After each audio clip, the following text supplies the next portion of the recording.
ہم اپنے آپ کو مسلمان ضرور کہتے ہیں، لیکن ایمان کی طاقت ہمارے اندر نہیں ہے۔ ایمان کی قیمت جو تھی وہ ہمارے اندر سے نکل چکی ہے۔ اگر ایمان ہمارے پاس ہوتا، ایمان کا جذبہ ہمارے پاس ہوتا، تو آج ہماری مسجدیں ویران نہ ہوتی، بلکہ مسجدوں کے اندر آبادی ہوتی۔ آج مسجدیں ویران ہیں اور بازار آباد ہے۔ بازار آباد ہے، یہ ہمارے ایمان کی کمزوری ہے۔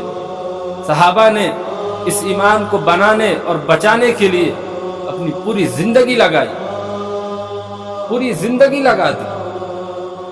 فرعون کی وادی کا قصہ جو آپ نے سنا کل،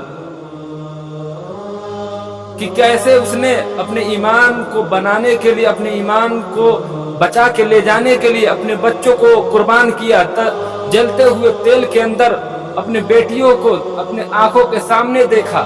اس ماں کے اوپر کیا گزری ہوگی جب اس کے سامنے اس کی بیٹیوں کو زندہ تیل کے اندر ڈالا جا رہا ہوگا۔ میرے محترم بزرگ اور دوستو، اللہ تعالیٰ نے اس کے صبر پر اللہ تعالیٰ نے کیا نتیجہ دیا اس کو، اس کی قیمت کیا لگائی؟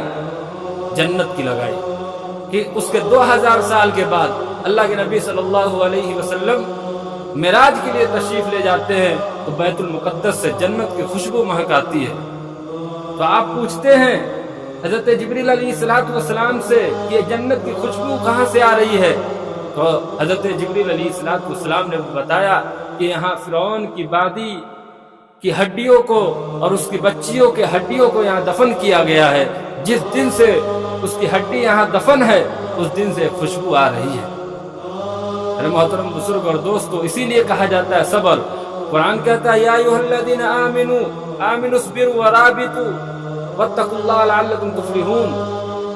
کیا ایمان والو، صبر کرو اور صابر بنو، واتقوا اللہ، اور اللہ تعالیٰ سے ڈرتے رہو تاکہ تمہیں کامیاب کر دیا جائے، تاکہ تمہیں کامیاب کر دیا جائے۔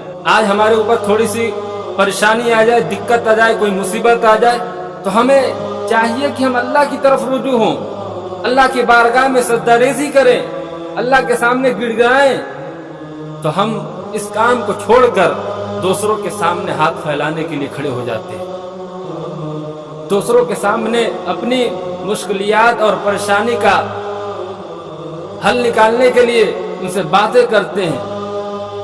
یہ بے وفائی ہے میرے محترم دوستو، اللہ تعالیٰ سے بے وفائی ہے۔ آپ اللہ تعالیٰ سے اللہ تعالیٰ کی شکایتیں کر رہے ہیں۔